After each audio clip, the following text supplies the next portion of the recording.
Hello, you are listening to the Gateway Church podcast.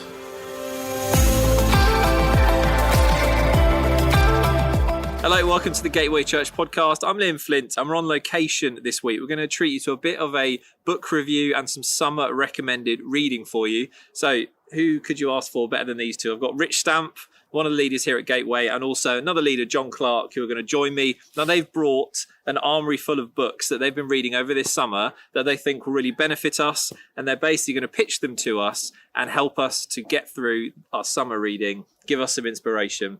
So, as we can see, piles on each lap. So I'm going to do a professional coin toss as we work out who goes first. Are you excited about this, Rich, by the way? Very summary, yes. I'm excited about the coin toss. Ready for this, John? Definitely. So, John, if you could call heads or tails for the rights to go first. Heads. When it's in the air, please. Okay, sorry. Heads. What is that? It's a tail. It's a tail, So, right. Rich, over to you. Great. Introduce your first book to us, please. Excellent. Well, this is actually a book I read a few years ago, and I've kind of subsequently come back to it a few times. I recommend this quite often to people. It's a book called The Rest of God by a guy called Mark Buchanan, who's a pastor in Canada. And the subtitle of this book is Restoring Your Soul by Restoring Sabbath. And so the premise of this book is that we live really hurried, busy, stressed out lives. And very often what we're told to do is like, do less, do less, do less. But actually what Mark Buchanan says is, do less of the stuff that destroys your soul and do more of the stuff that fills your soul and feeds your soul. And the way you do that is by discovering a sense of rest in God for every activity that you've got. So I guess one of the things he says is restore Sabbath, have a day of Sabbath, but live with Sabbath in your heart as much as anything. And I found that really helpful. One of the illustrations he gives is the Israelites stuck in Egypt in slavery, which we're kind of talking about in our preaching series at the moment. They've come out of slavery. They've come out from under Pharaoh. And so why would they go back to slavery? Why would they go back to Pharaoh? And what does that look like in our lives? So, for example, he would say, Christ has set us free. Don't put yourself under a yoke of slavery again. Don't be a slave to your phone or to the tyranny of the urgents or to all those sorts of things which kind of take and cause our souls to dry up, really. So, yeah, it's a brilliant book. It's a really easy book to read. It's full of poetry and examples, and I think at one point he says, okay, stop reading this book now, just stop and write a poem, reflect on God, look at something beautiful, which I found really helpful, really good for the soul. I think the timing of that as well, resting in God, especially through this season where we've had a weird lockdown period. We now have summer, although we can't really go that far. Yeah. So learning these disciplines, I think now is a great opportunity, isn't it? While everyone's off. And it's one of these books that I just felt was feeding me as I was reading it. So lying on the beach reading a book like this in the summer, it's ideal, I think. It's a great read. Right, hold it up, Rich, so everyone. Mark Buchanan. The Rest of God by Mark Buchanan at all good bookstores now. Okay. John, your first book. What are you going to talk to us about? Yeah, you talked about piles of books on laps. I actually have my Kindle. Oh, sorry, the Kindle, yeah. Yeah, if we're being particularly... The digital age now. Yeah. So the first one, there you go. I did have the screen up, though, to prove that I have read it. Confronting Christianity by Rebecca McLaughlin. And this has been really helpful. We've loved doing Alpha online over these past few weeks. And part of doing Alpha, you just have so many questions that come up. And confronting Christianity really attacks those head on and doesn't shy away from any of those big questions, particularly that come up through Alpha, but also questions that we may have as we're discussing with friends, neighbours, colleagues, and also questions that as Christians that you have. Well, what the big ones about? What about suffering? Doesn't Christianity cause wars? What about sex and sexuality? All of these things come up and are really helpfully treated. No topic is shied away from, and it's just very open and often uncovering some of the misconceptions that are put forward about Christianity, about the Bible, about whether you can be someone of faith and also be someone of science. I found it particularly helpful, as I say, walking through Alpha, these questions coming up. I've been able to draw lots on what has been, she says in her book. So if anyone is on the front foot saying, what about this, what about that, and people would like some form of wisdom to be able to respond, you'd say that book's really good with the big objections, like the mainstream ones you always hear. Yeah, most definitely. And it kind of goes through. I can't remember how many chapters, but 12 or so different key questions. You may have read other books like Reason for God by Tim Keller. This takes a slightly different approach by addressing each question individually. And if you want to, you can just go for the one question that you have, or you can read all of them. So you can dip in, dip out, or read the whole thing. Has anyone read the book Famous Builders That I Know Next Door and how we can silence their pneumatic drill? I'm not sure it's going to work with that, is it? It's right. Liam will take it out. There's a filter for that, isn't there? In the audio editing. Not that good. Rebecca McLaughlin, if I'm not mistaken, is she's same-sex attracted as well. Female, obviously, university lecturer. So she's really gives an incredible insight into some of those apologetic issues as well, doesn't she? Like what it's like to be a Christian who's same-sex attracted. Does the Bible denigrate women? That kind of thing. I found that really helpful. Yeah.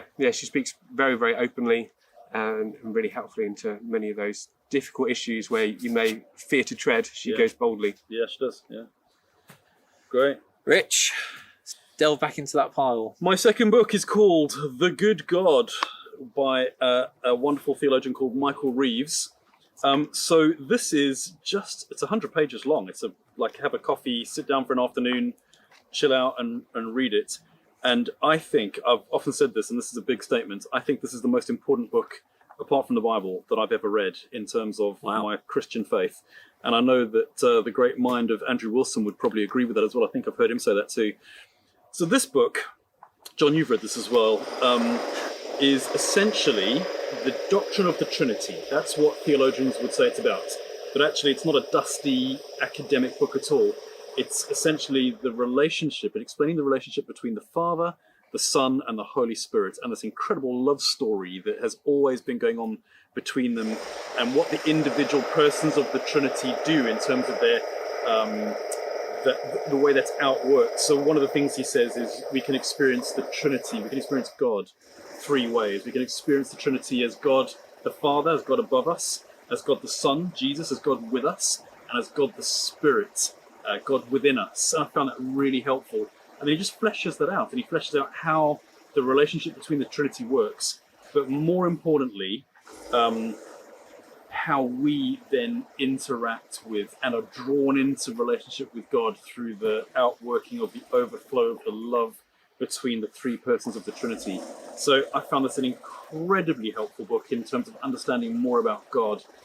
And I think one of the things we sometimes say is we're good at worshipping God for what he's done, perhaps not always as much for who he is. This book will help with that. This book makes you want to worship God for who he is. So in terms of unpacking the Trinity, you would say nothing better out there? I'm sure there's better out there. There's just the best I've read on this. and it's a really accessible book. So like at 100 pages, 100 pages, yeah. To work through the doctrine of the Trinity is fantastic. Lots of pictures as well. So the 100 pages with pictures, probably like 50 pages. Really. The visual learners among us. Yeah, exactly. He has an accessible writing style as well that draws you in. I think he has, I can't remember the exact phrase, but he talks about the is it the sticky toffee pudding of faith or something like that in terms of it, or is it the real deal, the fundamentals? So there's some kind of helpful things to hook you into some of these big truths. Yes, exactly. Also recommended by our good friend Terry Virgo, so you can't really go wrong. End of discussion. Okay, so Mike Reaves, The Good God. John, your second choice? Second one, again, I'll show the proof. It's there. John Mark Comer, The Ruthless Elimination of Hurry.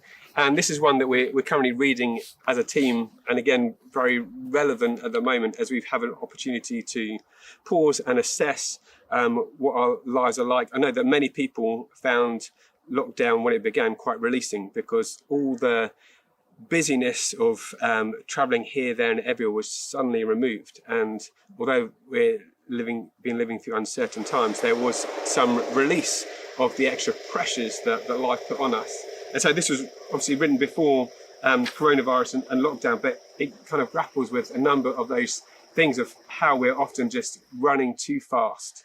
And one of the things that he says in there, how often would you say, if only we had an extra hour in the day or another day in the week?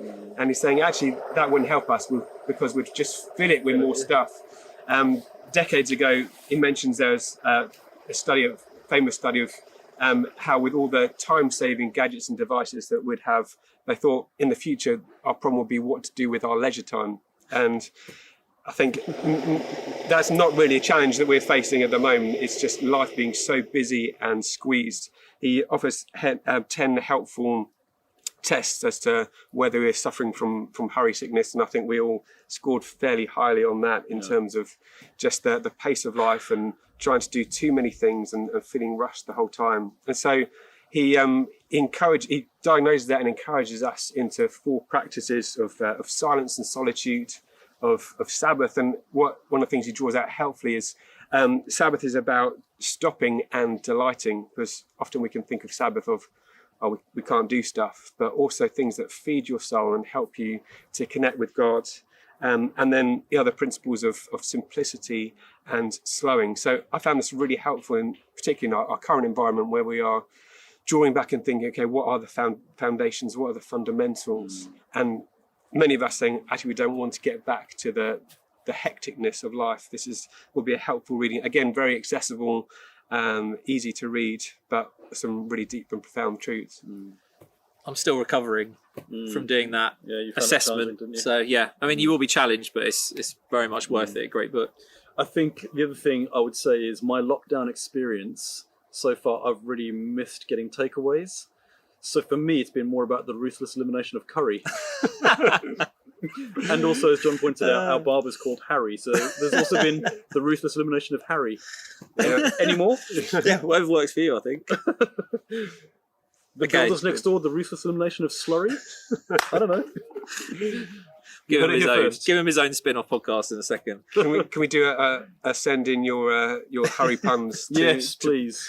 Liam Flint at Gateway Church. Info at Gateway, I think. Yeah. I think Richard Stamp. We'll leave someone else to pick those up, not me. Knock on Liam's door at 3 a.m. He'll be happy to receive your puns.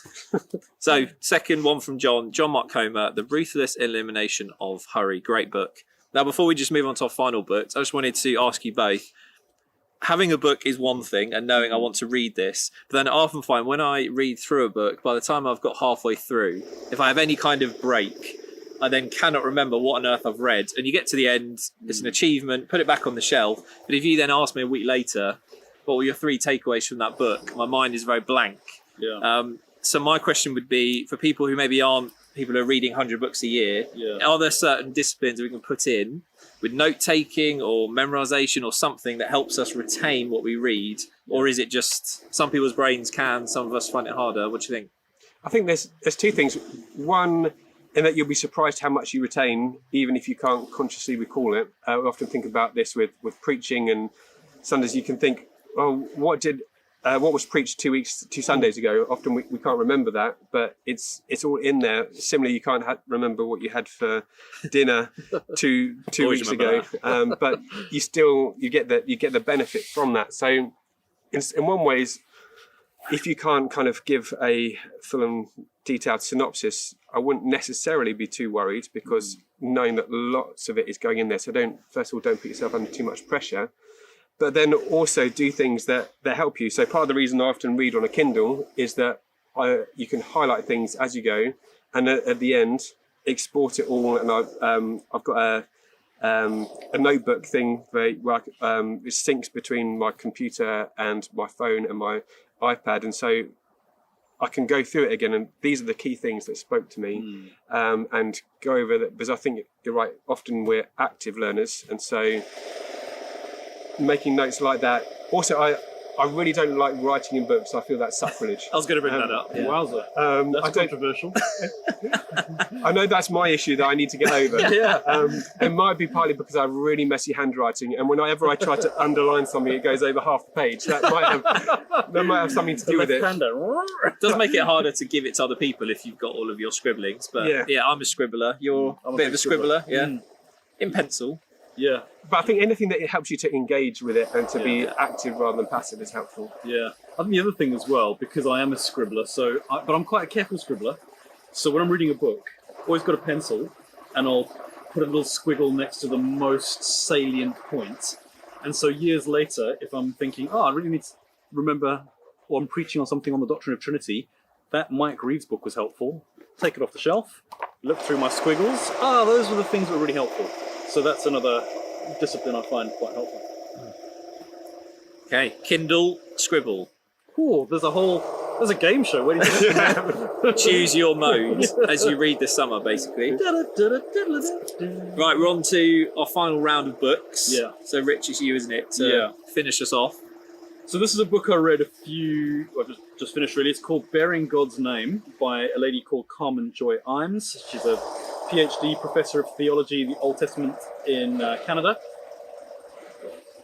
Carmen's central thesis this is a little bit more theological, but I really enjoyed this. She would say that what happened at Sinai, the Ten Commandments, has shaped us irrevocably. So she unpacks how that is and how we are meant to live out the Ten Commandments under the grace of Christ. But she specifically looks at the commandment to not blaspheme, to not take God's name in vain. And her thesis is that we may have misrepresented that or mistranslated that over the years. That actually bearing God's name is not about how we use his name, like as a swear word or whatever, but actually how we represent him in the world. So she uses the example of how the priests in the Old Testament would go into the temple and have the stones of the tribes of Israel on his breastplates, and he would be said to be bearing the names of Israel, or bearing the tribes of Israel before the Lord. And so she's saying now, in this iteration of history under Christ, we now bear God's name in the world.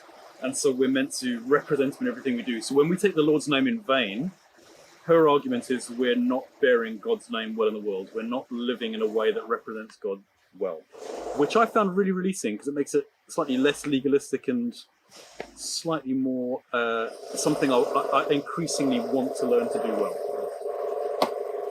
You read that one? I have not read that one. Okay, that's on our list as well, then. Put it on your Kindles. Yeah. On your scribble list. Social distancing. Bearing God's name. Bearing God's name. Bearing God's name. Okay, thank you, Rich. Sure. John. My final one is Everyday Supernatural. I don't actually have it on Kindle, and this is part of the danger. I've lent my copy to someone, and I've yet to retrieve it. Do you still have it? Did I write in that one? No, I don't think you did. No, see? Sounds like you. Yeah. And one of the things I love about that is it's a really helpful book in terms of helping us press into more of God and expecting God to move. And one of the things is, how do we see more of the Spirit of God move without being weird? And I think that's a really helpful. If you know any of it's by Mike Pilavachi and Andy Croft. And if you know anything of Mike Pilavachi, he has a real gift of faith, of seeing the Spirit move, but also not getting into a whole area of weirdness. He's very down to earth and helpful in terms of, if you think, oh, God may be saying this, but maybe it's just what I ate last Tuesday, or also very real of the examples of hearing God's prompting, but also being scared stiff to do anything about it. And so if you want to know more of God and expect God to be at work in daily life, I encourage you to read that. Again, accessible, readable, but does provide a real challenge to us. And I know that for me, when I read it, this one that I go back to be thinking, am I expecting God to move? Am I expecting God to be speaking today to the people around me? And also, do I feel comfortable enough to maybe look a bit of a fool if we get it wrong? Because actually, it's not that big of a deal. If you say, I believe God may be saying this, then actually the worst thing that can happen is you think, oh, you think God speaks. And usually that's the worst thing that can happen. Yeah. So it's full of practical examples and an encouragement to press out into more of God. So brilliant. Everyday Supernatural. Really good. Everyday Supernatural. Yeah, Mike Pilavachi is so used to tomfoolery as well that it's written in that style, isn't it? Like, you know, I find it really helpful that he gives examples of going up to people in the street feeling like God had maybe spoken to him, and going speaking to someone and getting it completely wrong and going, okay, well, I've got that one completely wrong. I'll try again another day. Go again. Yeah. Not be perturbed by it. Exactly. Yeah. Great. Okay, 6 books there. We hope you feel encouraged by that. Thank you, both of you, for sharing, opening up your reading list. So we do hope you make the most of this time, and we'll see you on the next podcast. Thank you very much for joining us.